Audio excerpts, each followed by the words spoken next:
ফিসফিসিয়ে, শয়তান পোলা, তোর জন্য স্যার আমাকে ক্লাস থেকে বের করার হুমকি দিয়েছেন। কি?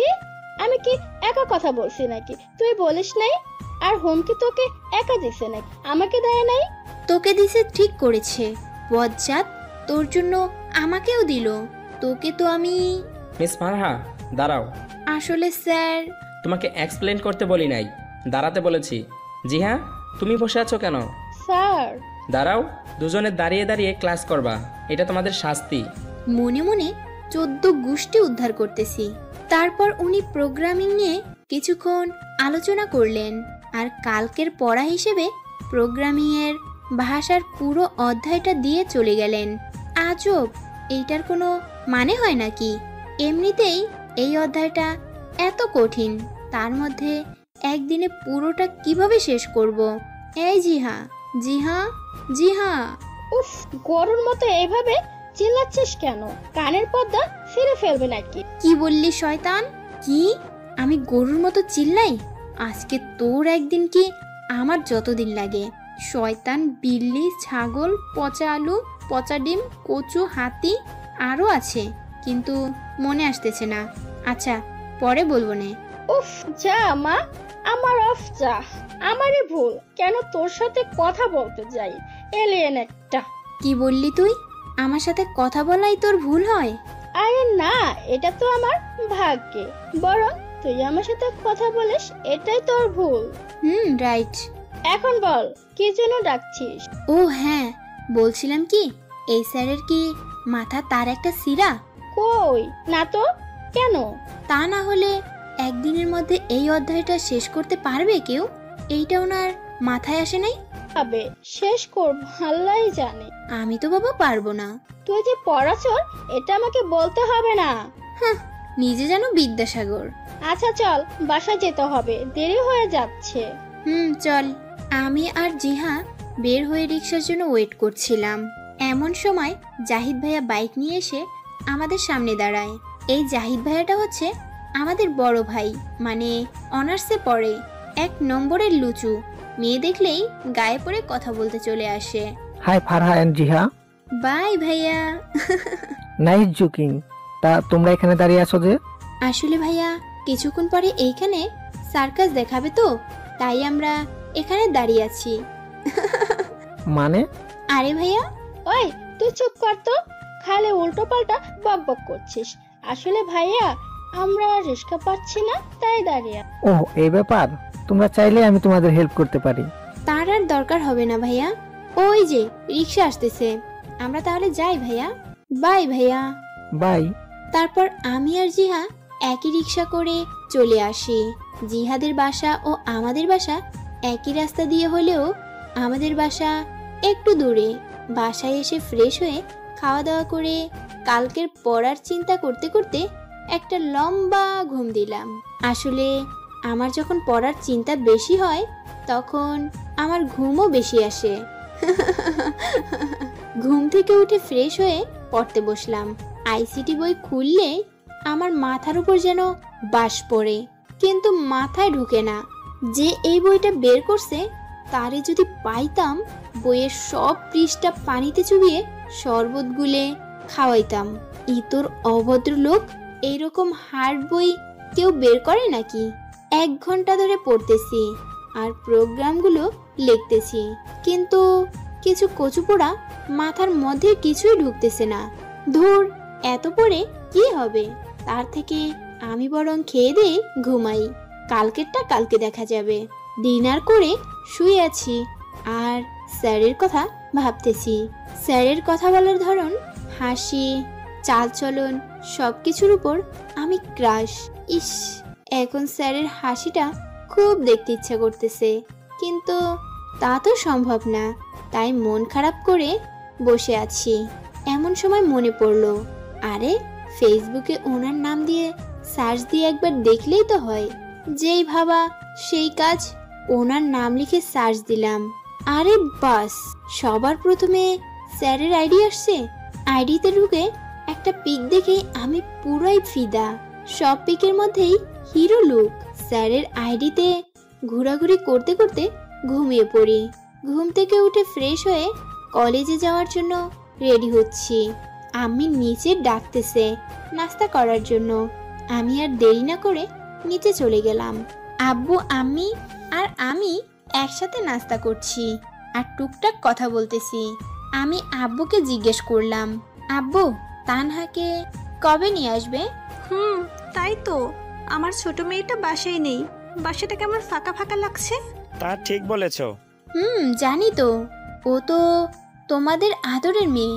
সবাই ওকে ভালোবাসো, আমায় কেউ ভালোবাসো না। শোনো মেয়ের কথা, পাগলি একটা। আচ্ছা আব্বু আমার দেরি হয়ে যাচ্ছে, আমি যাচ্ছি। সাবধানে যেও ফারহা। বাই। বাসা থেকে বের হওয়ার সময় জিহাকে কল করে বের হতে বললাম। আমি একটা রিক্সা নিয়ে জিহাদের বাসার সামনে এসে জিহাকে নিয়ে দুজন একসাথে কলেজে গেলাম। যথাসময়ে ক্লাস শুরু হলো। বিপত্তি তো ঘটলো তখন যখন আইসিটি ক্লাস শুরু হলো। সবাই আজকে আইসিটি পড়া নিয়ে অনেক চিন্তায় আছে। না জানি কার কপালে আজকে কি আছে। স্যার আসলেন, সবার থেকে পড়া নিচ্ছেন। যারা পড়া পারতেছে না তাদের দাঁড় করিয়ে রাখতেছেন। অবশেষে আমার পালা আসলো। স্যার জিজ্ঞেস করে বইয়ের দিকে তাকিয়ে আছেন। এই সুযোগে আমি সামনের জনের বই থেকে দেখে দেখে বলা শুরু করলাম। ফারহা, স্যারের দিকে না তাকিয়ে বলতেছি। স্যার শুনতে পাচ্ছেন না। আবার বলা শুরু করলাম। ফারহা, আরে চিল্লাচ্ছেন কেন? ওরে বাবা, স্যার তো দেখি রাক্ষস রূপ ধারণ করেছেন। পড়া বলার সময় ভুল বলছি? কই না তো, সবই তো ঠিক বলেছিলাম। তার মানে আমি যে অন্যজনের দেখে দেখে বলতেছি এইটা দেখে ফেলেছি। আজকে আমার কপালে দুঃখ আছে। না জানার ভান করে, স্যার কি হয়েছে? কি হয়েছে তাই না? তুমি আমার দিকে না তাকিয়ে বইয়ের দিকে তাকিয়ে পড়া বলতেছো, আবার জিজ্ঞাসা করো যে কি হয়েছে। এই সারছে কাম। এখন কি বলি? কই না তো, আপনি মনে হয় ভুল দেখেছেন। আমি ভুল দেখছি তাই না? আচ্ছা ঠিক আছে, বইটা আমাকে দিয়ে দাও। তাহলে এখন আবার প্রথম থেকে বলো। না মানে আসলে স্যার, আমি না একবার পড়া বললে দ্বিতীয়বার আর বলতে পারি না, ভুলে যাই। তোমার সাহস তো কম না? এমনিতে পড়া শিখো নাই, তার উপর চুরি করে পড়া বলে এখন আবার মিথ্যে বলতেছো। আজকে যারা যারা পড়া শিখো নাই তারা সবাই দাঁড়িয়ে ক্লাস করবে। আর ফারহা, তুমি পড়া না শিখা পড়া চুরি করা আর মিথ্যা বলার কারণে মাঠের মধ্যে দাঁড়িয়ে থাকবা। স্যার, যেটা বলছি ওটাই করো। মাঠে দাঁড়িয়ে আছি, ভালোই হলো ক্লাস থেকে বের করে দেওয়ায়। শয়তানটার ক্লাস করার থেকে মাঠে দাঁড়িয়ে থাকা অনেক ভালো। তার মধ্যে শীতকাল। শীতকালে এমনিতে রোদে দাঁড়িয়ে থাকতে আরাম লাগে, কিন্তু একা দাঁড়িয়ে থাকতে বোর হচ্ছিলাম। তাই ক্লাসের সামনে গিয়ে আসতে পারি স্যার? তোমাকে না বললাম মাঠে দাঁড়িয়ে থাকতে? এখানে আসছো কেন? আসলে স্যার, একা একা বোর হচ্ছিলাম, তাই আমার ব্যাগ থেকে চকলেট নিতে এলাম। শীতকালে রোদের মধ্যে দাঁড়িয়ে চকলেট খাওয়ার মজাই আলাদা। আমার কথা শুনে সবাই হাসাহাসি শুরু করে দিল। আজব, এইখানে হাসির কি আছে? হোয়াট? এই মেয়ে, তুমি কি দিয়ে তৈরি আমাকে একটু বলবা? স্যার, মাটি দিয়ে তৈরি। স্যার, আমার চকলেটগুলো নিয়ে যাই? তার আর দরকার হবে না, ক্লাসে ঢুকে যাও। So sweet. ক্লাসে ঢুকে যেই বসতে যাব অমনি রাক্ষসটার ধমক দেওয়া শুরু।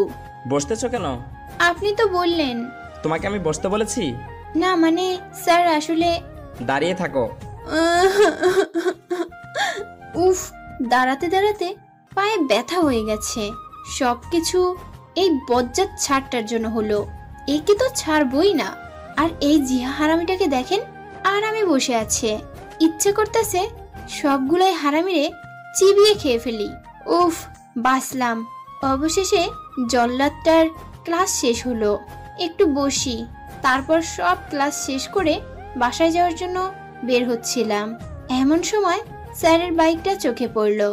আর স্যার থেকে প্রতিশোধ নেওয়ার জন্য রাস্তাও খুঁজে পেলাম। আগে এই জিহাটাকে ভাগাতে হবে। জিহা, তুই যা, আমার একটা কাজ আছে, কাজটা সেরেই আসতেছি। তুই আবার কোথায় যাবি? এত কথা বলিস কেন? তোকে যেতে বলছি, যা না। আমার কাজটা সেরে চলে আসতেছি। ধুর বাবা, তোর কখন কি কাজ চলে আসে বোঝাই মুশকিল। জিহা বকতে বকতে চলে গেল। আর আমি এই সুযোগে চারপাশটা একবার দেখে নিলাম। কেউ নেই দেখে মুখ থেকে চুইংগাম নিয়ে স্যারের বাইকে লাগানো শুরু করলাম। বজ্জাত ডেভিল স্যার, আমাকে শাস্তি দেওয়া, তাই না? আজকে বুঝবা মজা। চান্দু, তুমি এখনো মরে চিনো নাই। কোনো দিক না তাকিয়ে বাইকে বসার পুরো জায়গাটাতে চুইংগাম লাগাচ্ছি। পিছন থেকে কে যেন ফারহা বলে ডাক দিল। কণ্ঠটা কেমন চেনা চেনা লাগতেছে। ক্লাসের কেউ হয়তো হবে, তাই না তাকিয়ে, আরে ভাই ডিস্টার্ব করতেছিস কেন? দেখছিস না কাজ করতেছি? এবার একটু জোরে ডাক দিল। বিরক্তি নিয়ে তাকাতেই আমি 440 ভোল্টের শক খেলাম। স্বয়ং জল্লাদ স্যারটা আমার সামনে দাঁড়িয়ে আছে। আমার তো কান্না করে দেওয়ার অবস্থা। তুমি আমার বাইকের সামনে কি করছিলে? না মানে আসলে স্যার। তুতলাচ্ছ কেন? বলো কি করছিলে? স্যার, এটা আপনার বাইক? আমি তো জানতাম না। আসলে বাইকটা খুব সুন্দর তো, আমি এমন বাইক কখনো দেখি নাই, তাই একটু ভালো করে দেখতেছিলাম, এই আর কি। আচ্ছা তাই না? তাহলে তোমার হাতে আর আমার বাইকে এইগুলো কি? কই না তো, আমার হাতে কিছু নাই। আর আপনার বাইকে মনে হয় পাখি ইয়ে করে দিছে। আমি কিছু করি নাই স্যার, বিশ্বাস করুন। পাখি? স্যার, পাখি। স্যার, আমার বাসায় যেতে দেরি হয়ে যাচ্ছে, আমি তাহলে আসি। এসব বলে চলে আসতে যাব, অমনি স্যারের ডাক। আরে ফারহা, তুমি এত কষ্ট করে আমার বাইকের এই অবস্থা করলা, কিন্তু শাস্তি না নিয়েই চলে যাবা, তা কি কখনো হয় বলো? কই স্যার, আমি কিছু করি নাই তো। আচ্ছা, কিছু করো নাই তো বাইকে চুইংগাম আসলো কিভাবে? নাকি এখন বলবা যে আমার বাইকেই চুইংগাম খেয়ে নিজের এই অবস্থা করেছে? স্যার, আপনি কিন্তু খুব বুদ্ধিমান, কত সহজে বুঝে গেলেন। রাখো তোমার ফালতু কথা, এক্ষুনি বাইকটা পরিষ্কার করে দিবা, আর বাইক থেকে যত চুইংগাম উঠাবে সব নিজের চুলের মধ্যে লাগাবা। জি হ্যাঁ। তোমার এই নেকা কান্না করে কাজ হবে না, তাড়াতাড়ি করো, আমার কাজ আছে। স্যার, তুমি লাগাবা নাকি আমি লাগিয়ে দেব? আমি লাগালে কিন্তু চুলের এমন অবস্থা হবে যে ডাব্বু মাথা হতে বাধ্য হবে। তুমি কি চাচ্ছ আমাকে দিয়ে করাতে? ওকে, আই হ্যাভ নো প্রবলেম। তাহলে শুরু করা যাক। স্যার, এমনটা করবেন না স্যার, আমার এখনো বিয়ে হয় নাই স্যার। আমার আম্মির কতদিনের শখ তার একটা মেয়ের জামাই হবে, তাকে জামাই আদর করে নিজের হাতে রান্না করে খাওয়াবে। আমার আব্বু শখের মেয়ের জামাইয়ের সাথে বসে বসে গল্পগুজব করবে। আমার বোনের কত স্বপ্ন তার একটা দুলাভাই হবে, দুলাভাইয়ের সাথে ঘুরতে যাবে, মজা করবে, আড্ডা দিবে। স্যার, আপনি ওদের স্বপ্নগুলো এইভাবে নষ্ট করে দিয়েন না স্যার। এই মেয়ে বলে কি এসব? আচ্ছা ঠিক আছে, তোমার করা লাগবে না, আমি করে দিচ্ছি। না, আপনার করা লাগবে না, আমি নিজেই করে নিচ্ছি। আরে না না, তুমি কেন কষ্ট করবা, আমি না হয় করে দিই। কত দরদ যেন উতলায় পড়তেছে। না না স্যার, কিসের কষ্ট, আমি করে নিচ্ছি, কোনো কষ্ট হবে না। ওকে ফাইন, তুমি যখন এত করে বলছো তো তুমিই করো। নিজেই নিজের চুলের 12টা বাজাচ্ছি, এই দিনটাও আমায় দেখতে হলো। নিজের পায়ে আমি নিজে কুড়াল মারলে যা হয় আর কি। শয়তান, ইতর, রাক্ষস, হুতুম পেঁচা, রাবিশ, পচা ডিম, হনুমান, সাদা বাদর, কালো বিড়াল, তোর জন্য আমার সাধের চুল নিজের হাতে শেষ করতেছি। তোকে তো আমি কিছুতেই ছাড়বো না। মনে মনে ভকভক না করে তাড়াতাড়ি পরিষ্কার করো। তোকে তো আমি একবার সুযোগ পাই, দেখবি তোর কি অবস্থা করি আমি। স্যার, শেষ, এবার তাহলে আমি যাই। যাও। আর শোনো, আর একবার কিছু করার আগে ভেবে চিন্তে করবা, ঠিক আছে? আমার লম্বা লম্বা চুল এই বজ্জাতটার জন্য ছোট করে ফেলতে হলো। বজ্জাত স্যার, তোরে যদি সুযোগে পাই না, তোর এমন অবস্থা করব যে আমি নিজেই নিজেকে ভয় পেয়ে যাব। এই ভেবে যে আমি তোর এই অবস্থা কি করে করলাম, তোকে তো এখন ইচ্ছা করতেছে চিবিয়ে খেয়ে ফেলি। ধর, এই বজ্জাটাকে শাকচুনিটা খেলে আমি নিজেও বজ্জাত হয়ে যাব, তার থেকে না খাওয়াই ভালো। ধুর ছাতার মাথা, কি করব কিছুই বুঝতে পারছি না। রুমে বসে বসে বজ্জাত স্যারের কথা ভাবছিলাম, হঠাৎ পেছন থেকে ভাউ করে উঠল, ও মা গো আম্মিনি। আরে আপু, চেঁচাছিস কেন? আরে আমি তানহা, মানে তোর বোন। নাকি আজকাল আমাকে ভুলে গেছি? বেয়াদব মাইয়া তুই তুই কবে আসলি? আর রুমে ঢোকার সময় নক করে ঢুকবি না? আমি তো ভাবলাম। কি ভাবছিস, ভূত? এখনই আসছি আব্বুর সাথে। আচ্ছা আপু, তুই এত ভীতু কেন? ভূত ভাবার কি আছে, তুই তো আসলেই একটা ভূত। আমিও মোটেও ভীতু না, কিন্তু তোরে দেখলে তো যে কেউ ভয় পেয়ে যাবে। পেতনি একটা। কি বললি? আমি পেতনি? তুই নিজে কি? তুই নিজে তো আস্ত একটা চুন্নি। এই ওয়েট ওয়েট, আপু চুলগুলো এত ছোট লাগতেছে কেন? তুই কি হেয়ার কাটিং দিয়েছিস? চুল নাড়াচাড়া করতে করতে একটু ভাব নিয়ে বললাম, কালকে টিভিতে নায়িকা নাসরিনের এই হেয়ার কাটিং দেখে আমিও দিলাম। ভালো না? নায়িকা নাসরিন? কত বড় বেয়াদব মেয়ে দেখছেন, কিভাবে দাঁত বের করে হাসতেছে। একে তো রুমে নক করে ঢুকলো না, আবার ভয় দেখায় আমায়। এখন আবার আমার হেয়ার কাটিং নিয়ে হাসে। তোকে আমি এমন শিক্ষা দিব না, সারা জীবন মনে থাকবে। আপু তোকে পুরো বান্দরের মতো লাগতেছে। তুই নিজে কি নিজেকে কখনো আয়নায় দেখেছিস? না দেখলে আমি বলে দিই কেমন। তোর চেহারা দেখতে পুরাই আলু পচা, ডিম পচা, লাল কুমির, সাদা কুকুর, কালো বিল্লি, নাগিনীর মতো দেখতে। উফ আপু প্লিজ, তোর ক্যাসেটটা একটু অফ কর। আচ্ছা আপু, আমার একটা কথা বলতো। কি? তোর জন্মের পর আমি কি তোর মুখে মধু দেয় নাই? কি জানি, আমার তো মনে নেই। কেন বলতো? না মানে তোর মুখ থেকে কখনো ভালো কথা বের হয় না, সবসময় তিতা তিতা কথা বের হয়, তাই আর কি। কি বললি? আমি তিতা তিতা কথা বলি? আমার মুখে ভালো কথা বের হয় না? তোকে তো আমি আজকে বলেই যেই ধরতে যাব, ওকে আর পাই কে? দিল দৌড়। তানহা দৌড়াচ্ছে, পিছন পিছন আমিও দৌড়াচ্ছি, আর আম্মির পিছনে গিয়ে লুকায়। ওকে ধরার জন্য আম্মির আগে পিছনে দৌড়াচ্ছি। আসতে না আসতেই দুজনের ঝগড়া শুরু হয়ে গেল। আম্মি, তোমার বড় মেয়ের মাথা তো তার সিরা, তাড়াতাড়ি পাবনা পাঠাই দাও। আল্লাহ জানে কবে আর কোন দিন কি অঘটন ঘটায়। আমি দেখছো কত বড় বেয়াদব, বড় বোনকে সম্মান করতে জানে না। আমি জানো আপু কার থেকে হেয়ার কাটিং দিছে? কার? নায়িকা নাসরিন। আচ্ছা হয়েছে, আর ঝগড়া করতে হবে না। দুইজনে ডিনার করতে আসো। তোমাদের বাবা তোমাদের জন্য ওয়েট করতেছে ডাইনিং টেবিলে। ডিনার করে যার যার রুমে গিয়ে ঘুমিয়ে পড়ো, অনেক রাত হয়েছে। তারপর সবাই মিলে ডিনার করে ঘুমিয়ে পড়লাম। পরের দিন কলেজে যাওয়ার সময় হিজাব পরে নিলাম, আর নিজেরই এই হেয়ার কাটিংটা ভালো লাগতেছে না। বরাবরই আমার লম্বা চুল পছন্দ, তাই হিজাব পরে নিলাম। জিহা আমাকে হিজাব পরা দেখেই বলল, কি ব্যাপার, আমাদের নায়িকা আজকে হুজুর হলো যে? চুপ থাক, আমার ইচ্ছা হয়েছে আমি পড়ছি, তোর সমস্যা? আর এমনিতেও হিজাব পরা ভালো, বুঝছিস? আমি কখন বললাম খারাপ? এমনি জিজ্ঞাসা করলাম আর কি। আবার কথা বলিস? তোর মতো খিটখিটে আমার জীবনেও আর একটাও দেখি নাই। কি বললি শয়তানি? আমি খিটখিটে? আমি না, তুই খিটখিটে।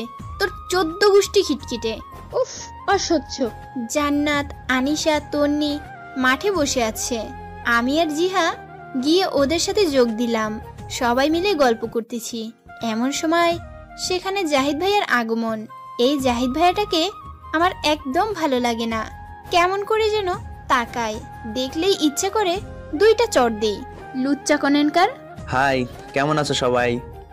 হ্যালো ভাইয়া। ভালো, আপনি? আমি আজকে অনেক ভালো। কেন ভাইয়া, আজকে কোনো স্পেশাল কিছু আছে কি? তা কি সেই স্পেশাল কথা, আমরা কি শুনতে পারি? অবশ্যই। বলুন। আসলে আজকে আমি আমার মনের মানুষকে আমার মনের কথাগুলো বলবো। একটু ওয়েট করো, কিছুক্ষণ পর জানতে পারবে। তারপর জাহিদ ভাইয়া আমার সামনে এসে হাঁটু বোটে বসে কতগুলো ফুল আমার দিকে এগিয়ে দিয়ে বলল, ফারহা, তুমি কি আমার রাত জাগা সেই স্বপ্ন হবে, যেটা দেখে আমি আমার সারা জীবন কাটাতে পারবো? তুমি কি আমার সেই পাখি হবে, যার সাথে উড়ে উড়ে আমি সারা পৃথিবী ঘুরে বেড়াবো? I love you Farha, I really love you. Zahid ভাইয়ের কথাগুলো শুনে আমার মাথায় যে বাজ পড়ল তা কিন্তু না, আমি আগেই আন্দাজ করেছিলাম যে লুচ্চাটা এমন কিছু একটা করবে। সবাই আমাদের দিকে হা করে তাকিয়ে আছে। আমি বললাম, ভাইয়া আমি আপনাকে ভালোবাসতে পারবো না, কারণ আমি তো কখনো আপনাকে ওই চোখে দেখি নাই। আমায় ক্ষমা করবেন ভাইয়া। এইসব বলে যেই চলে আসতে যাব, অমনি জাহিদ ভাইয়া আমার হাতটা ধরে ফেলে। রাগ আর কন্ট্রোল করতে পারলাম না, লাগিয়ে দিলাম জাহিদ ভাইয়াকে একটা থাপ্পড়। জাহিদ ভাইয়াকে যে গালে চড় দিয়েছি ওই গালে হাত দিয়ে দাঁড়িয়ে আছে। মুখের এক্সপ্রেশন দেখেই বোঝা যাচ্ছে তীব্র রেগে গেছে। কিন্তু তাতে আমার কি? আমি তো রেগে আছি। কোন সাহসে লুচ্চাটা আমার হাত ধরলো? তারপর বললাম, লুচুগিরি করার আর জায়গা পান না? আমার হাত ধরার সাহস আপনাকে কে দিয়েছে? নেক্সট টাইম এমন কাজ করলে আমার থেকে খারাপ আর কেউ হবে না, বুঝেছেন? তোর সাহস তো কম না, তুই আমার গায়ে হাত তুলেছিস। তোর মতো একটুখানি একটা মেয়ে আমার গায়ে হাত তুলেছে, তোকে তো আজ আমি ভয় পেয়ে চোখ বন্ধ করে ফেলি। অনেক সময় হয়ে গেল, কিন্তু কোনো প্রতিক্রিয়া না দেখে আস্তে আস্তে চোখ খুলে দেখি রাহাত স্যার লুচু জাহিদ ভাইয়ার হাতটা ধরে আছেন আর রাগী চোখে তাকিয়ে আছেন। এবার জোরে চিৎকার করে বললেন, এখানে কি হচ্ছে এসব? এইটা তোমাদের পড়ালেখা করার জায়গা, মারামারির জায়গা না, বুঝেছো? জাহিদ, তুমি ছেলে হয়ে একটা মেয়ের গায়ে হাত তোলো কিভাবে? লজ্জা করে না তোমার? স্যার ও আমায়... চুপ, একদম চুপ, একটাও কথা বলবা না। চুপচাপ যে যার ক্লাসরুমে চলে যাও। স্যার যাও। আর শোনো, নেক্সট টাইম যেন এমন কিছু না হয়, তাহলে কিন্তু আমার থেকে খারাপ কেউ হবে না, মনে থাকে যেন। জাহিদ ভাইয়া আমার দিকে রাগী চোখে তাকিয়ে চলে গেলেন। আমি ভয়ে চুপচাপ মাথা নিয়ে দাঁড়িয়ে আছি। তোমাকেও বলি হারি, সব জায়গাতে পেঁচাল না করলে তোমার পেটের ভাত হজম হয় না, তাই না? এখন এমন ভাব করছো যেন ভাজা মাছটা উল্টেও খেতে জানো না। যাও, ক্লাসে যাও। ভেঙচি কেটে চলে আসলাম। তারপর আমি ক্লাসে চলে আসলাম। জিহা আমার পেছন পেছন চলে আসলো। ফারহা, তোর কিন্তু জাহিদ ভাইয়াকে চড় মারাটা উচিত হয়নি। তার মানে তুই কি বলতে চাচ্ছিস? শয়তানটা আমার সাথে লুচুগিরি করবে আর আমি কিছুই বলবো না? তাও উনি এমন ভাবে তাকিয়েছিল তোর দিকে, আমার তো এখনো ভয় করছে, না জানি আবার কি করে। এইবার যদি কিছু করে তাহলে ওই ফাজিলের মাথাটা কেটে হাতে ধরিয়ে দেব। তবে যাই বলিস না কেন, রাজ স্যার কিন্তু তোকে বাঁচাতে হিরোর মতো এন্ট্রি নিয়েছে। আমি তো পুরোই ফিদা। ওরে বজ্জাত মাইয়া, বাঁচালো আমায়, আর ফিদা হলি তুই। আর শোন, রাহাত স্যারের দিকে একদম নজর দিবি না, বুঝেছিস? কেন রে? তোরা তো জানতে হবে না। এই ফারহা, বল না প্লিজ প্লিজ। যা ভাগ এখান থেকে। ঢং। তারপর ক্লাস শুরু হয়ে গেল। যথারীতি সময়ে রাহাত স্যার ক্লাসে এলেন। আজকে HTML নিয়ে আলোচনা করতেছে, কিন্তু আমার মাথায় আগামাথা কিছুই ঢুকতেছে না। তাই আমি ওকে মাথা না দিয়ে বসে বসে খাতায় ছবি আঁকতেছি। ফারহা, আমি পড়াচ্ছি আর তুমি পড়ায় মনোযোগ না দিয়ে খাতায় কি লিখতেছো? আসলে স্যার আমি... খাতা নিয়ে এদিকে আসো। আসলে স্যার হচ্ছে কি, তাড়াতাড়ি নিয়ে আসো। খাতা নিয়ে স্যারের কাছে গেলাম। এটা কি? কেন স্যার, ছবিটা ভালো না? অবশ্যই আপনাকে বলতে হবে না, আমি এমনিতেও জানি যে আমি অনেক ভালো ছবি আঁকি। এটা ছবি, তাও আবার সুন্দর। এর থেকে তো রাক্ষসের চেহারা আরো একটু ভালো। রাক্ষসী তো। স্যার না জেনে বলে দিলেন রাক্ষসের মতো। আপনি যদি জানতেন যে এটা আপনার ছবি আঁকছি তাহলে কি মজাই না হতো। মানে? কিছু না স্যার, কিছু না। বাই দা ওয়ে, তোমার এই সব ফালতু আর্ট ক্লাসে করবে না। যাও, নিজের সিটে যাও আর মনোযোগ দিয়ে ম্যাথগুলো বোঝার চেষ্টা করো, বুঝেছো? জি স্যার। শয়তান একটা, কই একটু প্রশংসা করবে তা না, বলে কি না ফালতু আর। চুপচাপ বসে পড়া মনোযোগ দিলাম। যদিও কিছু বুঝতেছি না, তাতে আমি তো মনোযোগী। ক্লাস শেষ করে স্যার চলে গেলেন। টিফিন আওয়ারে জিহা জান্নাত ক্যান্টিনে যাওয়ার জন্য ডাকতে। আমি বললাম, তোরা যা, আমি ওয়াশরুম থেকে এসে তারপর আসতে। একা একা যাবি নাকি? আমিও যাই তোর সাথে। আরে না, লাগবে না, তুই যা, আমি এক্ষুনি চলে আসবো। আচ্ছা, তাড়াতাড়ি চলে আসিস কিন্তু। তারপর ওয়াশরুমে চলে গেলাম।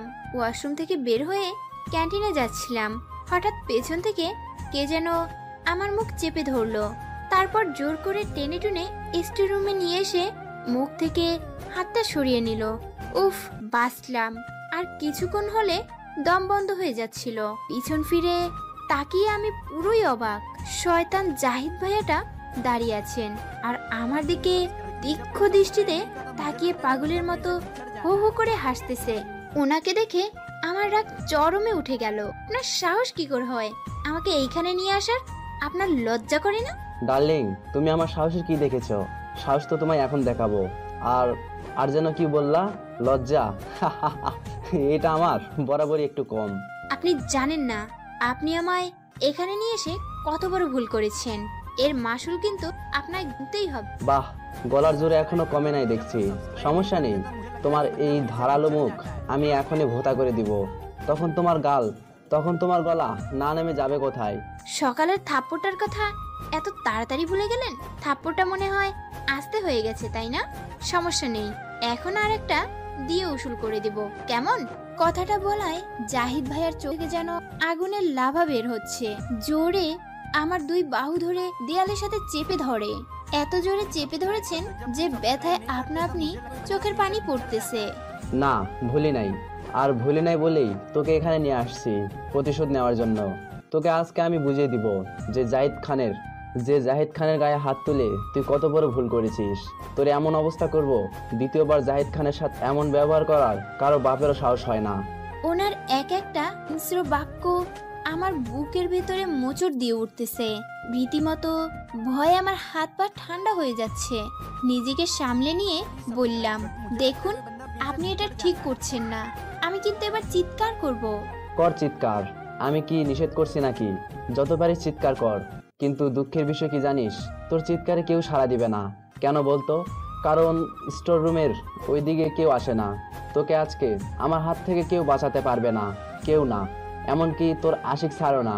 তখন তো সবার সামনে হিরোগেই দেখিয়ে গেল। দেখি তোকে কিভাবে আমার হাত থেকে বাঁচাই। সত্যি তো, সচরাচর স্টোর রুমের এইদিকে কেউ আসে না। স্যারের কথা বলায় বুকের ভিতর হাহাকার করে উঠল, চোখ দিয়ে দুফোঁটা পানি গড়িয়ে পড়লো। জানি না কেন, কিন্তু আমি এখন কি করব? কিভাবে এই জানোয়ারের হাত থেকে রক্ষা পাবো আমি জানি না, সত্যিই কিছু জানি না। কান্না করতে করতে কাপা কাপা গলায় বললাম, কি কি করবেন আপনি আমার সাথে? তোতলাচ্ছিস? বাহ, খুব ভালো। এত তাড়াতাড়ি তোর গলার আওয়াজ ছোট হয়ে গেল। ধানি লঙ্কা থেকে ডিরেক্ট ভিজে বিড়াল হয়ে গেলি। আচ্ছা, তাহলে এবার মূল পয়েন্ট আসা যাক। এই বলে তিনি শয়তানি একটা হাসি দিয়ে আমার দুই হাত ওনার এক হাতের মধ্যে মুষ্টিবদ্ধ করে রাখেন। অন্য হাত দিয়ে আমার স্কার্ফ আর ওড়নাটা খুলে ফেলে দিলেন। আমি অনেক চেষ্টা করার পরও হাত ছাড়াতে ব্যর্থ হই, তাই পা দিয়ে লুচাটার পায়ে একটা পাড়া দিলাম। ব্যথা পেয়ে ছেড়ে দিলেও এতে উনি আরো খেপে গিয়ে আমায় একটা জোরে থাপ্পড় দেন। এত জোরেই থাপ্পড়টা মারেন যে তাল সামলাতে না পেরে পড়ে যাই এবং টেবিলের কোনায় লেগে অনেকটা কেটে যায়। জাহিদ লুচ্চাটা এক পা করে এগিয়ে এসে আমার উপর হিংস্র জানোয়ারের মতো ঝাঁপিয়ে পড়ে। আমি অসহায়ের মতো চিৎকার করছি আর কান্না করছি। মনে হচ্ছে আমার জীবনটা কেউ কেড়ে নিচ্ছে। কারণ একটা মেয়ের কাছে জীবনের চেয়েও যে তার ইজ্জতের মূল্যটাই 1000 গুণ বেশি। জাহিদ ভাইয়া ক্ষুধার্ত জানোয়ারের মতো আমার উপর ঝাঁপিয়ে পড়েছে। শয়তানটাকে অনেক ধাক্কা দিচ্ছি, কিছুতেই কিছু হচ্ছে না। নিজেকে রক্ষা করার চেষ্টা করছি আর জোরে জোরে কান্না করছি, কিন্তু চার দেয়ালের মাঝে কেউ আমার আর্তনাদ শুনতে পাচ্ছে না। তবে কি নিজের শেষ রক্ষা করতে পারবো না আমি? এইভাবে একটা শয়তানের কাছে নিজেকে সঁপে দিতে হবে। অন্যদিকে অফিসে বসে কাজ করছিলাম, কিছু ফাইল টেবিলে খুঁজে পাচ্ছি। ফাইলগুলো তেমন ইম্পর্টেন্ট না হওয়ায় স্টোর রুমে রেখেছে হয়তো, কিন্তু আমি এই কলেজে নতুন হওয়ায় ফাইলগুলো আমার দরকার ছিল, তাই আমি স্টোর রুমের দিকে আসি। দরজা খুলতে যাব, এমন সময় দরজার দিকে তাকিয়ে দেখি দরজা ভেতর থেকে বন্ধ। এখানে তো কেউ নেই, ভিতর থেকে বন্ধ হবে কিভাবে? তার মানে ভিতরে কেউ আছে, কিন্তু এই সময় এখানে কে আসবে? আর আসলেও বা ভিতর থেকে লক কেন করবে? এইসব ভাবছি। হঠাৎ একটা মেয়েলি কণ্ঠের চিৎকার আমার কানে ভেসে আসলো। চিৎকারটা রুমের ভেতর থেকে আসলো না তো? নিজেকে ওই অমানুষের হাত থেকে বাঁচাতে আমি ব্যস্ত। হঠাৎ মনে হলো কেউ দরজাটা ধাক্কা দিচ্ছে। কিছুক্ষণ পর দরজা খুলে যায়। দরজার সামনে রাহাত স্যারের মুখটা দেখে একটা স্বস্তির নিঃশ্বাস ফেলি। আমি আর তাকিয়ে থাকতে পারলাম না, চোখটা বন্ধ হয়ে গেল। আমি দরজায় অনেকবার বাড়ি দেওয়ার পরও দরজা না খোলায় সময় নষ্ট না করে ভেঙে ফেলার সিদ্ধান্ত নেই। কয়েকবার ধাক্কা দেওয়ার পর দরজাটা খুলে যায়। দরজা খুলে আমার চোখ ফারহা আর জাহিদের উপর পড়ে। ফারহা আর জাহিদকে এই অবস্থায় দেখে আমার মাথায় যেন রক্ত উঠে গেল। দৌড়ে গিয়ে জাহিদের শার্টের কলার ধরে দাঁড় করিয়ে নাক বরাবর একটা ঘুষি দিলাম। তোর সাহস কি করে হয় ওর সাথে এমন করার? স্যার, আপনি এখান থেকে চলে যান, তা না হলে কিন্তু আপনার জন্য ভালো হবে না। আমার ভালো খারাপ নিয়ে তোকে ভাবতে হবে না, আমি আজ তোর কি অবস্থা করি সেটা নিয়ে ভাব। এই বলে মারা শুরু করে দিলাম। মারতে মারতে অবস্থা একদম খারাপ হয়ে গেছে। মার খেয়ে ও পড়ে আছে। আমি তাড়াতাড়ি ফারহার কাছে গেলাম। ফারহা, এই ফারহা, ফারহা, এই ফারহা, চোখ খুলো ফারহা। আমি আর দেরি না করে কোলে করে হসপিটালে নিয়ে যাওয়ার জন্য বের হলাম। সবাই আমাদের দিকে তাকিয়ে আছে। ওর ফ্রেন্ড জিহা দৌড়ে আসে আমাদের কাছে। স্যার, ফারিয়ার কি হয়েছে? ওর ওরকম অবস্থা হলো কিভাবে? ভয় পেয়ে অজ্ঞান হয়ে গেছে মেবি। জিহাকে সবটা খুলে বললাম। হসপিটালে নিয়ে যেতে হবে তাড়াতাড়ি। আমিও ওই ভয়টাই পাচ্ছিলাম। ওকে একা যেতে নিষেধ করলাম, কিন্তু ও আমার একটা কথা না শুনে একা চলে গেল। ওই ব্যাটা জাহিদকে তো ইচ্ছা করতেছে লাত্তি মেরে ওকালটা ফাটিয়ে দেই। থাক, তোমায় আর কষ্ট করতে হবে না, আমি ওকে উচিত শিক্ষা দিয়েছি। আচ্ছা, দেরি হয়ে যাচ্ছে, ওকে তাড়াতাড়ি নিয়ে যেতে হবে। স্যার, আমিও যাব আপনার সাথে। আর কথা না বাড়িয়ে বললাম, আচ্ছা চলো। জিহা ফারহাকে নিয়ে পিছনের সিটে বসে আর আমি ড্রাইভ করছি। হসপিটালে আনার পর কিছু নার্স ওকে ইমার্জেন্সিতে নিয়ে যায়। কিছুক্ষণ পর ডক্টর বের হয়। ফারহার কি অবস্থা? ও ঠিক আছে তো? ভয় পাওয়ার কিছু নেই, একটু ভয় পেয়েছি তাই অজ্ঞান হয়ে গেছে। আমি ঘুমের ইনজেকশন দিয়ে দিচ্ছি, জ্ঞান ফিরতে একটু সময় লাগবে। আপনারা চাইলে এখন বাসায় নিয়ে যেতে পারেন। আচ্ছা। তারপর জিহার সাহায্য নিয়ে ফারহাদের বাসার ঠিকানায় আসি। কলিং বেল চাপতেই একটা মহিলা এসে দরজাটা খুলে দেয়। মনে হয় ফারহার আম্মু হবে। দরজা খুলে ফারহাকে এই অবস্থায় আমার কোলে দেখে চোখ বড় বড় করে তাকায়। উনি কাছে এসে ফারহার মুখে হাত দিয়ে বলে, ফারহা, এই ফারহা, আমার ফারহা কথা বলছে না কেন? কি হয়েছে আমার মেয়েটার? উনি কান্না করতেছেন। আরে আন্টি, আপনি শান্ত হন, তেমন কিছু হয় নাই, জাস্ট একটু ভয় পেয়েছে তাই অজ্ঞান হয়ে গেছে। চিন্তা করবেন না, একটু রেস্ট নিলে ঠিক হয়ে যাবে, কিছুক্ষণ পরে জ্ঞান ফিরে আসবে। কি করে হলো এসব? আগে ওকে রুমে রেখে আসি। সত্যি তো? মেয়ের অবস্থা দেখে তো আমি ফুলেই গেছি। আসো ভেতরে। তারপর ওনাকে অনুসরণ করে ফারহার রুমে আসলাম। রুমে ঢুকে আমি পুরাই অবাক। এই মেয়ে তো দেখি পুরাই বাচ্চা। খাটের ওপর 4-5টা টেডি বিয়ার রাখা, পড়ার টেবিলেও অনেকগুলো ছোট্ট ছোট্ট পুতুল রাখা আছে। বেশি অবাক হলাম তখন যখন শোয়ানোর জন্য বালিশটা ঠিক করছিলেন ফারহার আম্মু। বালিশে অনেকগুলো চকলেট রাখা আছে। ফারহাকে শুয়ে দিলাম। তারপর জিহা আমাকে ফারহার আম্মুর সাথে পরিচয় করিয়ে দিল। আমাদের তিনজনের মাঝে কৌশল বিনিময়ের পর জিহা বলল, আন্টি, আমরা এখন আসি তাহলে। আর হ্যাঁ, ওর জ্ঞান ফিরলে সাথে সাথে আমাদের কল করে জানাবেন কিন্তু। সে কি রে, এটা কেমন কথা? মুখে কিছু না দিয়ে চলে যাবি? আমি কিছুতেই তোমাদের নাস্তা না করি। আসলে আন্টি, আজকে আমার হাতে একদম সময় নেই, আমার একটা গুরুত্বপূর্ণ কাজ আছে। অন্য একদিন এসে খেয়ে যাব, কেমন? আন্টি, আমারও কিছু গুরুত্বপূর্ণ ক্লাস বাকি আছে, তাই এখন যেতে হবে। পরে এসে ফারিয়াকে দেখে যাব। আরে আচ্ছা ঠিক আছে, এখন যেতে দিচ্ছি, অন্য একদিন কিন্তু আসতেই হবে। আমি আর জিহা ফারহাদের বাসা থেকে কলেজে চলে আসলাম। আস্তে আস্তে করে চোখটা খুললাম চারপাশটা দেখার জন্য। উঠে বসে যাব, কিন্তু পারতেছি না, তাটা অনেক ভারী লাগতেছে আর কেমন জানি ঘুরতেছে। কিছুক্ষণ আগের কথা মনে পড়তেই একটা চিৎকার দিলাম। চিৎকার শুনে আম্মির রান্নাঘর থেকে দৌড়ে চলে আসলেন। তোর জ্ঞান ফিরলো কবে? আর এইভাবে চিৎকার করছিস কেন? আবার কোনো খারাপ স্বপ্ন দেখেছিস? তোর এখন কেমন লাগতেছে? উফ আম্মি, সবগুলা একসাথে বললে কোনটা ছেড়ে কোনটার উত্তর দিব?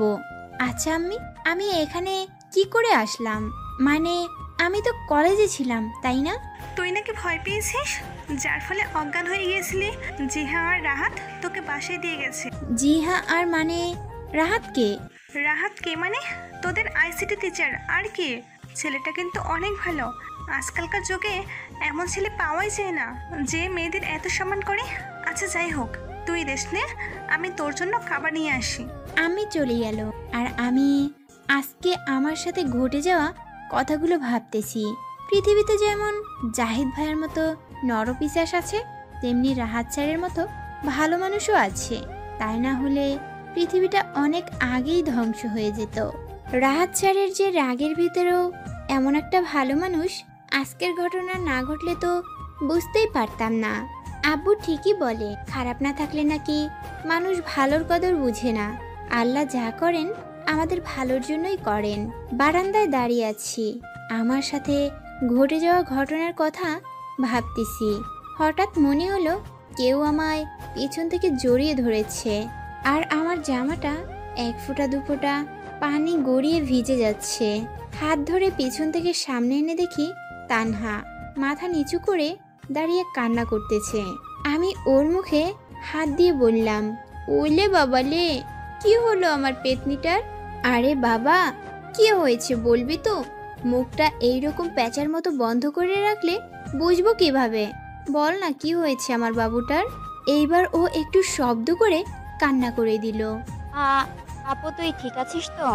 এইটা বলে আমাকে জড়িয়ে ধরে আমি ওকে জড়িয়ে ধরলাম। আরে পাগলি, এভাবে কান্না করছিস কেন?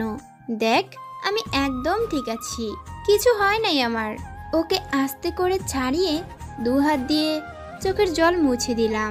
তানহা মাথা নিচু করে দাঁড়িয়ে আছে। এই যে তাকা আমার দিকে, তাকা। মুখটা উঁচু করে ধরলাম, দেখ আমার কিছুই হয় নাই। আমি যখন ফোন করে বললো তুই কলেজে অজ্ঞান হয়ে গেছিস, তখন জানিস আমার কতখানি কষ্ট লেগেছে? আমি স্কুল থেকে কিভাবে আসছি নিজেই জানি না। হইছে হইছে, এবার কান্না থামা। কেঁদে কেঁদে তো চোখের জল নাকের জল সব এক করে ফেলেছিস। জানিস তোকে না কাঁদলে পুরাই পেতনির মতো লাগে। এখন তোকে দেখে আমি তো আরো ভয় পেয়ে যাচ্ছি। আচ্ছা শোন, তোকে একটা অ্যাডভাইস দেই। কি অ্যাডভাইস? তোর বিয়ের সময় একদম কাঁদবি না। কাঁদলে কিন্তু দেখিস তোর জামাই তোরে রেখা পালায় যাবে গা। কলেজে ঢুকে যা দেখি আমার মাথা পুরাই গরম হয়ে যায়। আমার বুকের ভিতর একটা মোচড় দিয়ে উঠল। জিহা ভয়ে আমার হাতটা চেপে ধরলো। গেটের সামনে জাহিদ ভাইয়া দাঁড়িয়ে আছে, হাতে মুখে অনেক জায়গায় ব্যান্ডেজ করা। ওনাকে দেখে আগের কথা মনে উঠতেই রাগ, ঘৃণা, ভয় তিনটাই কাজ করছে মনের ভিতর। আপনি আমি আসলে আপনি কেন আবার এসেছেন? এত কিছু করার পরও আপনার শান্তি হয় নাই? কেন আমার লাইফটা হেল করে দিচ্ছেন? কি দোষ করেছি আমি আপনার? কেন আপনি আমার সাথে এমনটা করতেছেন? ফারহা, আমি তোমার কাছে ক্ষমা চাইতে এসেছি, আমায় মাফ করে দাও প্লিজ। ক্ষমা? ফারহা, আমি জানি আমি অনেক বড় ভুল করেছি। এই ভুলে হয়তো কোনো ক্ষমা হয় না, তাও আমি তোমার কাছে ক্ষমা চাইতে এসেছি। রাহাত স্যার আমার চোখ খুলে দিয়েছেন। আমারও তো বোন আছে, তাই না? আমি সত্যি অনেক বড় ভুল করেছি। জানো, আজকে 2 দিন এই অপরাধ বোধটা আমার খুঁড়ে খুঁড়ে খাচ্ছে। হসপিটালে আমার এক একটা দিন কতটা যন্ত্রণায় থেকেছি, নিজেকে কতটা অপরাধী মনে হয়েছে তোমাকে বলে বোঝাতে পারবো না। যখন শুনলাম তুমি আজকে কলেজে আসছো, নিজেকে আর ধরে রাখতে পারলাম না। আমার এই অবস্থায় হসপিটাল থেকে আসতে দিচ্ছিল না, কিন্তু আমি জোর করে চলে আসছি। ওয়েট, আপনি জানলেন কিভাবে আজকে আমি কলেজে আসব? একটু চেপে গিয়ে, সেটা না হয় পরে একদিন বলবো, কিন্তু এখন প্লিজ তুমি আমাকে ক্ষমা করে দাও। আপনি যেই অপরাধ করেছেন তার কি কোনো ক্ষমা আছে?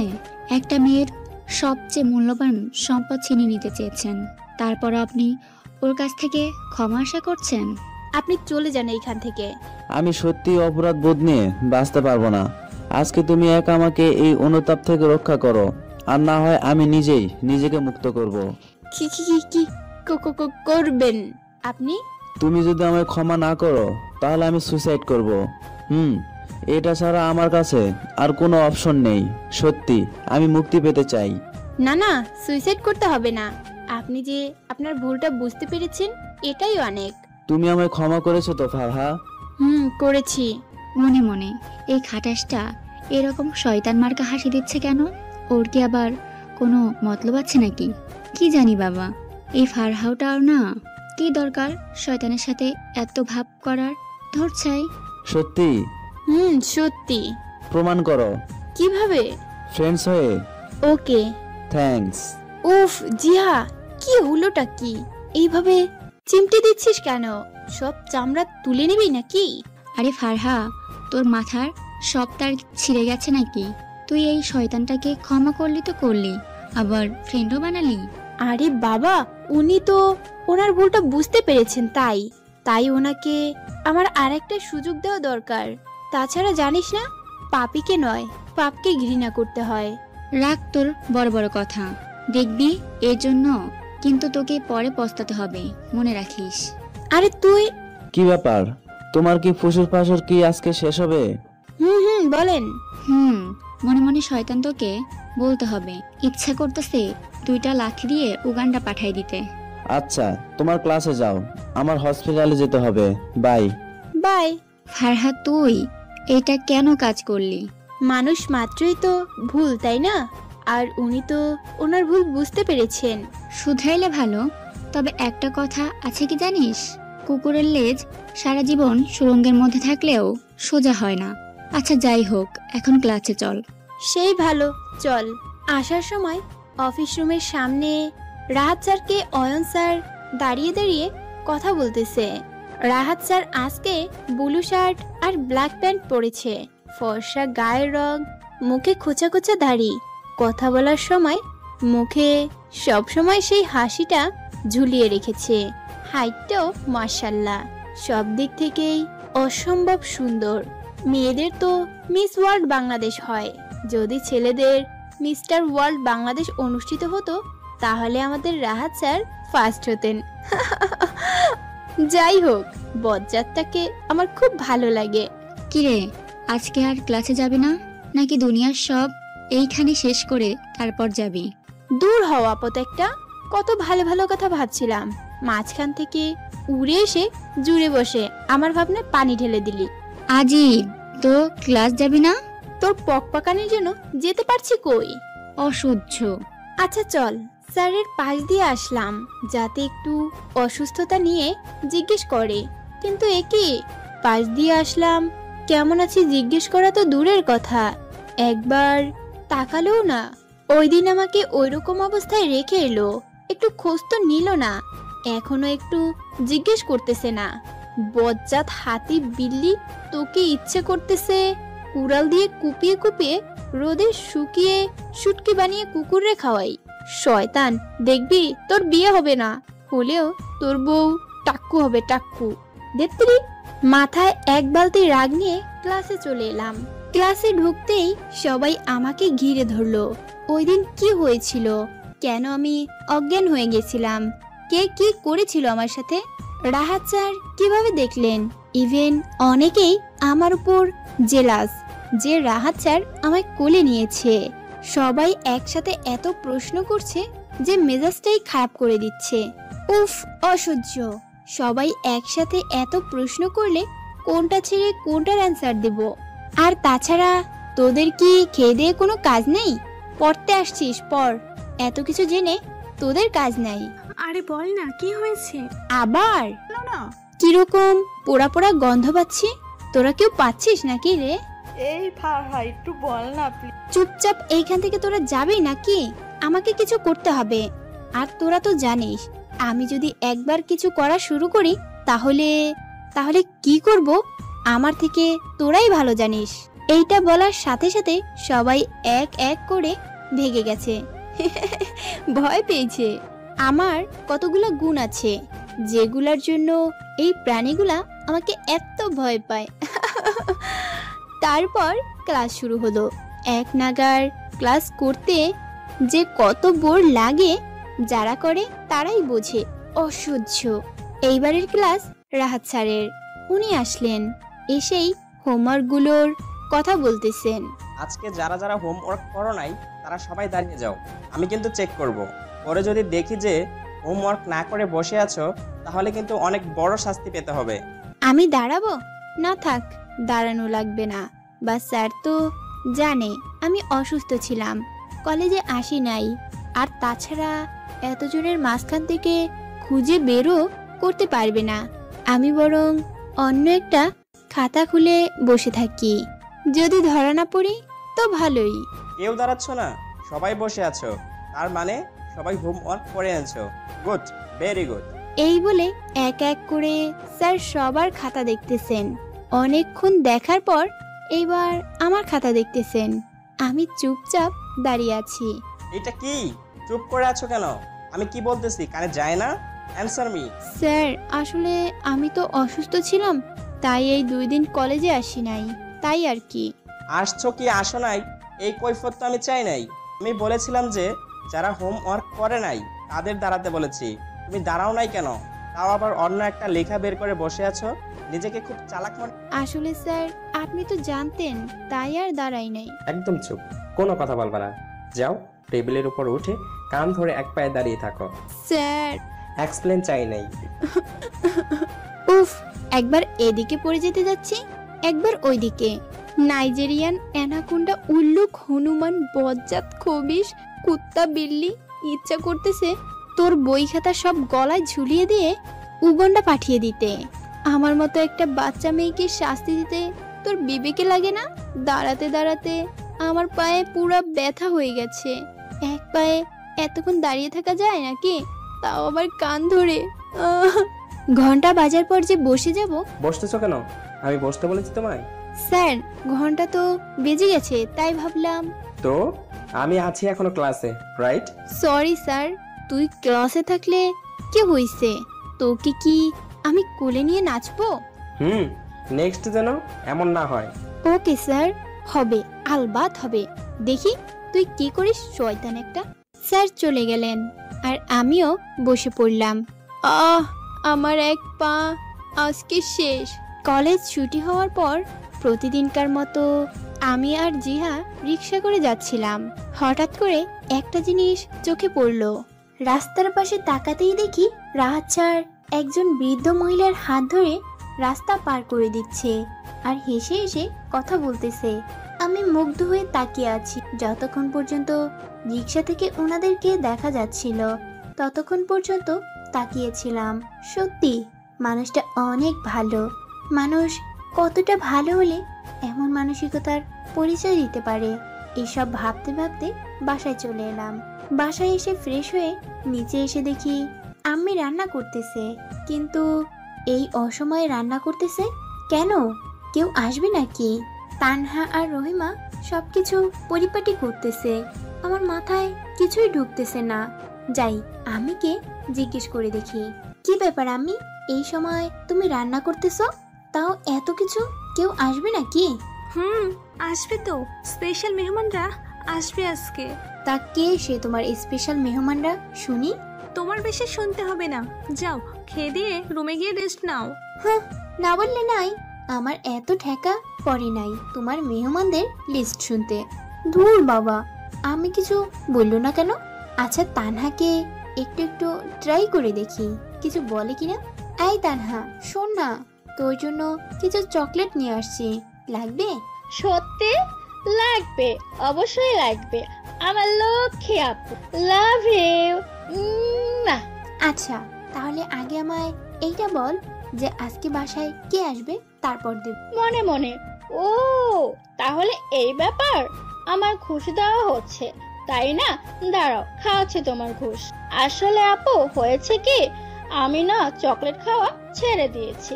ডক্টর নিষেধ করেছে, চকলেট খেলে নাকি দাঁতে পোকা হয়। শয়তান মাইয়া, কথাগুলো আস তোরে তো আমি দৌড় চাই, যে আসার আসুক, আমার কি? আমি আর মাথা না ঘামিয়ে হালকা কিছু খেয়ে শুয়ে পড়ি। পাশ থেকে মোবাইলটা নিয়ে রাহাত স্যারের আইডিতে ঢুকে ওনার পিকগুলো দেখতেছি। এইটা আমার প্রতিদিনকার কাজ। যে 2 দিন কলেজে যাই নাই, ওনার পিকগুলো দেখে সময় কাটিয়েছি। জানি না কেন পিকগুলো দেখলে আমার কাছে এতটা শান্তি অনুভব হয়। ওনার প্রতিটা কাজ কেমন যেন আমার মনের মাঝে একটা ভালো লাগা কাজ করে। কেন জানি না প্রতিটা মুহূর্তে ওনাকে আমি ফিল করতে পারি। কেন এমন হয়? আজকে ওনার প্রতি শ্রদ্ধাটা আজকে আমার যেন আরো বেড়ে গেছে।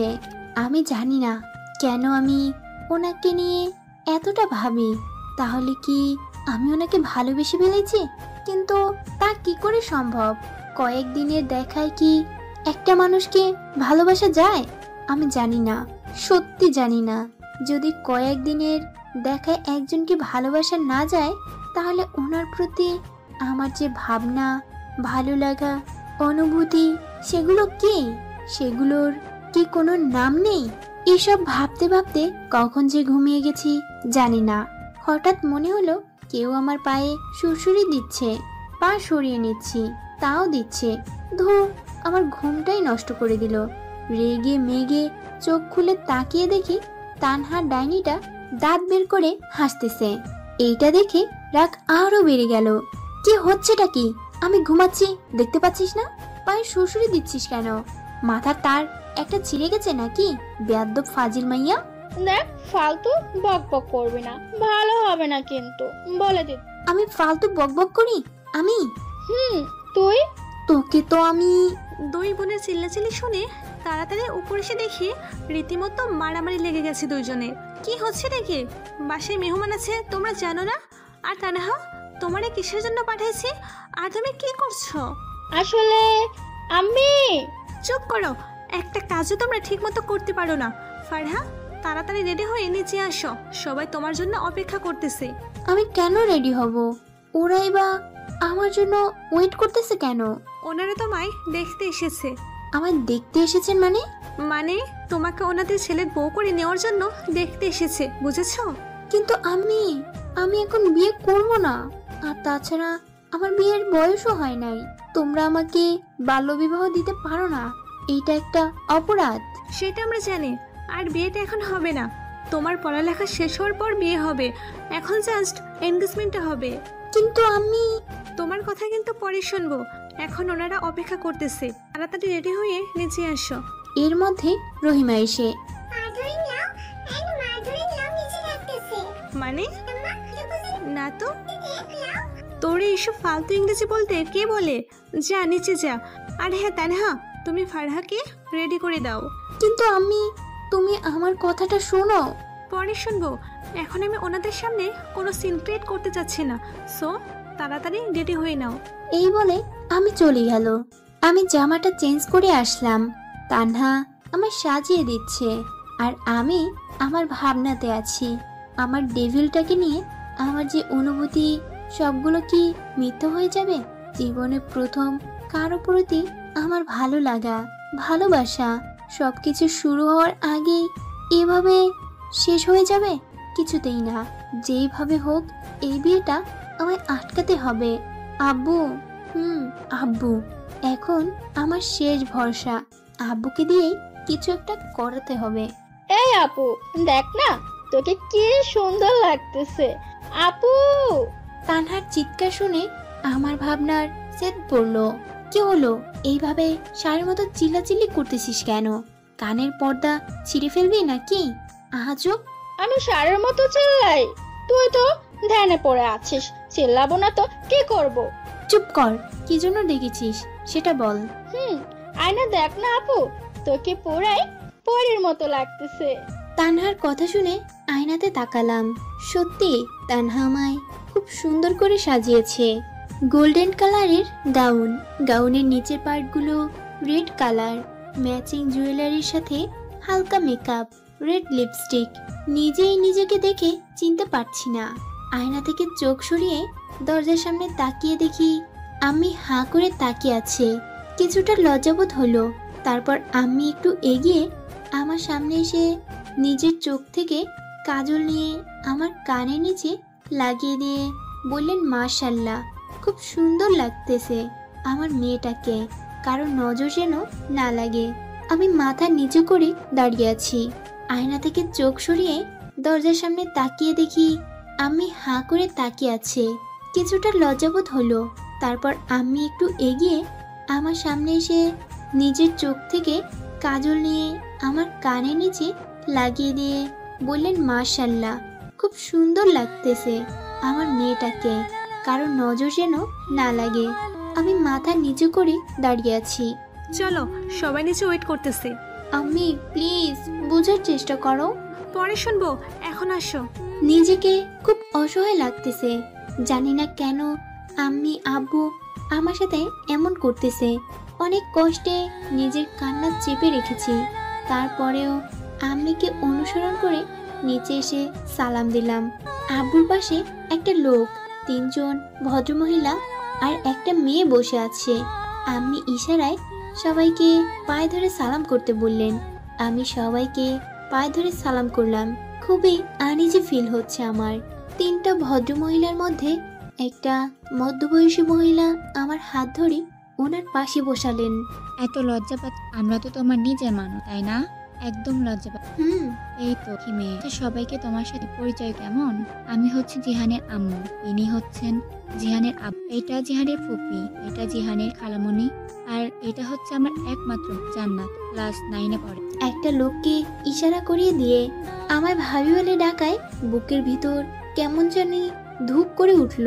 কিছুটা লজ্জাও পেয়ে মাথাটা নিচু করে ফেললাম। তোমার এই বিলাতি হনুমান ভাইয়ের পিক দেখে আমি কি করব? আমি তো এই বিয়েটাই করব না, যে করেই হোক এই বিয়ে আমায় ভাঙতে হবে।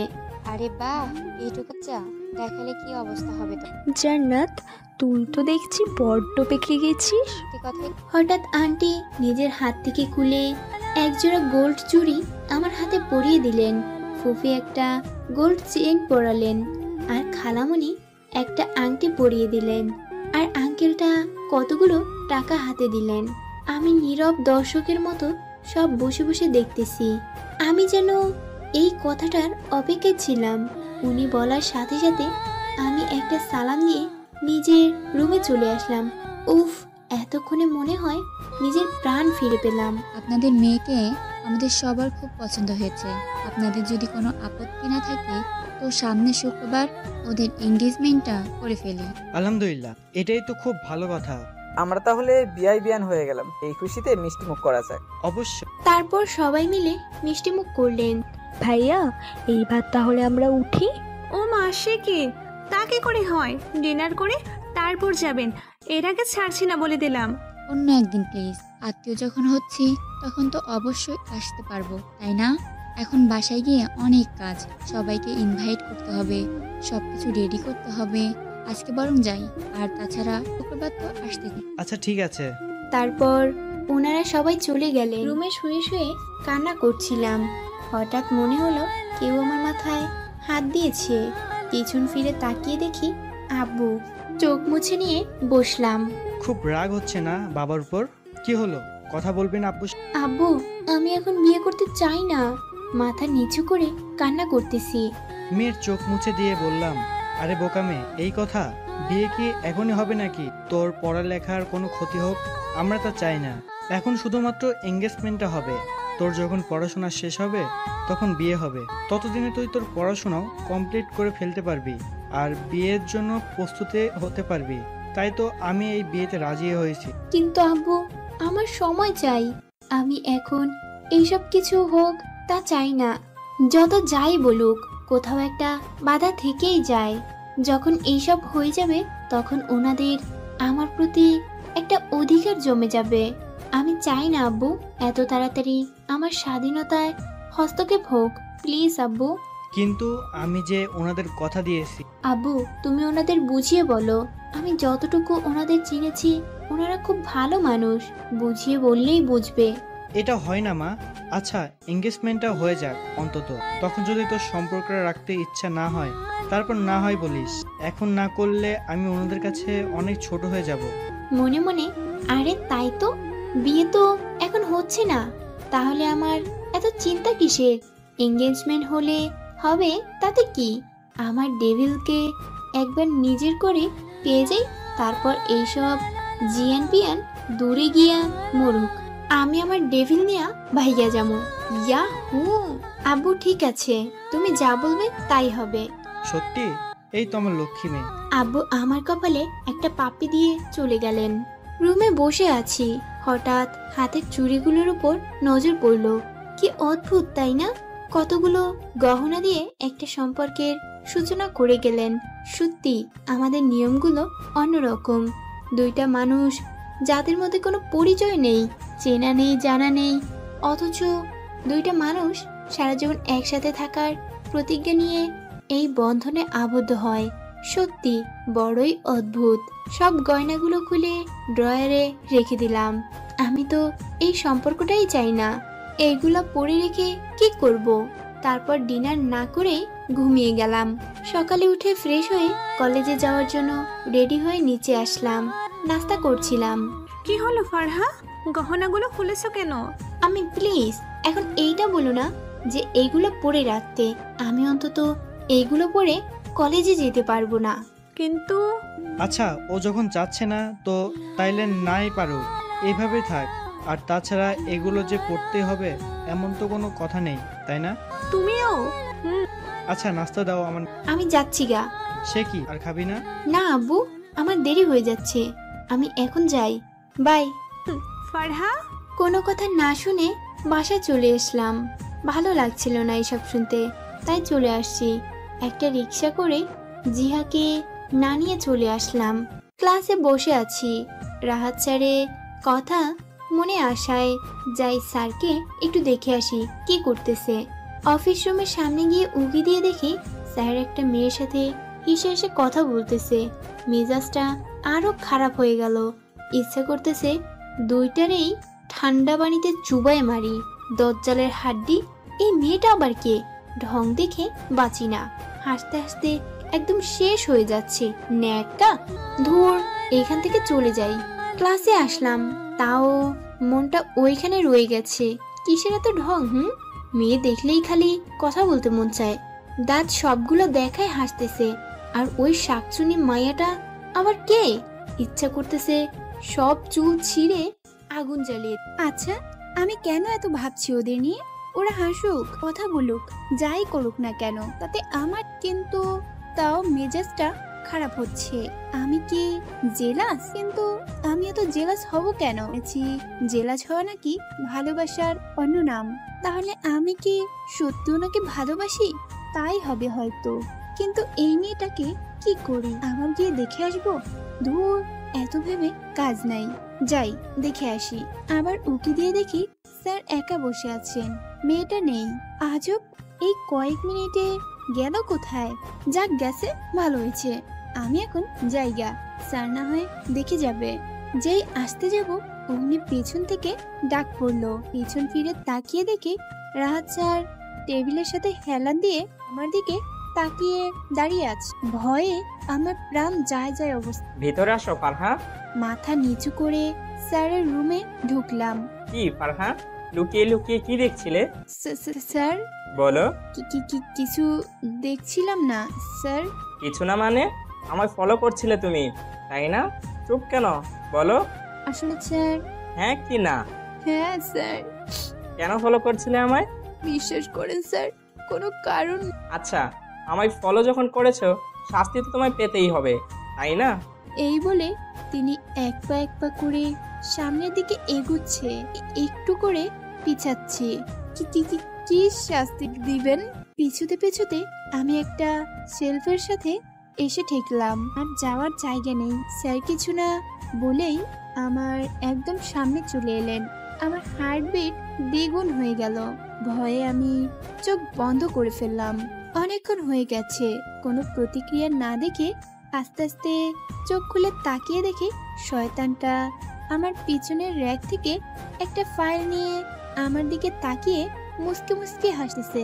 শয়তান হনুমান একটা, আমার সাথে মজা করা। মন চায় একটা দিল্লির সাথে বিয়ে দিয়ে দেই। ধুর, তাহলে আমার কি হবে? এই যে কোকোস ডায়েরির প্রাণপ্রিয় ভিউয়ার্সরা, আপনারা কেউ উগান্ডা যাওয়ার সময় এই এলিয়েনটাকেও নিয়ে যাইয়েন। কেমন? কি ব্যাপার, শাস্তি দেওয়ার আগেই ভয় পেয়ে গেছো? কিছু না স্যার। আচ্ছা শোনো, তোমার শাস্তি হচ্ছে এই রুমের মধ্যে যতগুলো বই আছে সবগুলো বই পরিষ্কার করবা আর গুছিয়ে রাখবা। চারপাশে তাকিয়ে আমার মাথায় বাস পড়লো। স্যার, এতগুলা কম হলো নাকি? আরো লাগবে? না না স্যার, এগুলা ঠিক আছে। বইগুলা মুছতেছি, পাশাপাশি ওনারেও ওয়াশ করতেছি। নাইজেরিয়ান উল্লুক, ভাল্লুক, ডেভিল, কালা কুত্তা, শয়তানের দাদা, হলু, সাদা বিল্লি, অ্যানাকোন্ডা, রাবিশ, খবিশ, আমাকে দিয়ে তোর কাজ করাচ্ছিস, তাই না? তোর ভালো হবে না দেখিস। একবার তোকে আমি পাই, তারপর দেখ তোর জীবন আমি পুরাই তেজপাতা কইরালাম। উফ, বইগুলো পরিষ্কার করতে আর গোছাতে গোছাতে আমার হাত ব্যথা করতেছে। কিন্তু সমস্যা অন্য জায়গায়। নিচে সবগুলা পরিষ্কার করা ও গোছানো শেষ, কিন্তু উপরে যেগুলো আছে ওইগুলা নামাবো কেমনে? স্যারকে বলবো? এই শয়তানটা বলেও লাভ নাই, করবে বলে মনে হয় না। নিজেকে কিছু করতে হবে। একটা ছোট্ট চেয়ার আনলাম, তারপর ওইটার উপর উঠে বইগুলো নামাচ্ছি। একসাথে অনেকগুলো বই নিয়ে নামার সময় তাল সামলাতে না পেরে পা পিছলে পড়ে গেলাম। চোখ বন্ধ করে ফেললাম। আজকে মনে হয় আমার কোমর শেষ। এইবার আমায় রাত স্যার তো দূরের কথা, কেন বিয়ে করবে না? সারা জীবন আমায় আইবুড়ো হয়ে থাকবে। কিন্তু এখনো পড়তেছি না কেন? আচ্ছা, আমি কি ফিল্মের মতো আস্তে আস্তে পড়তেছি, নাকি পাতলা দেশে চলে যাচ্ছি? তাকিয়ে যা দেখি তাতে আমি পুরাই শখ। আমার মুখে একটু উপর রাহাত স্যারের মুখ। ওনাকে এইভাবে এত কাছ থেকে কখনো দেখি নাই। আজকে এতটা কাছ থেকে দেখে আমি আবার কেরাস খেলাম। আমার চোখে যেন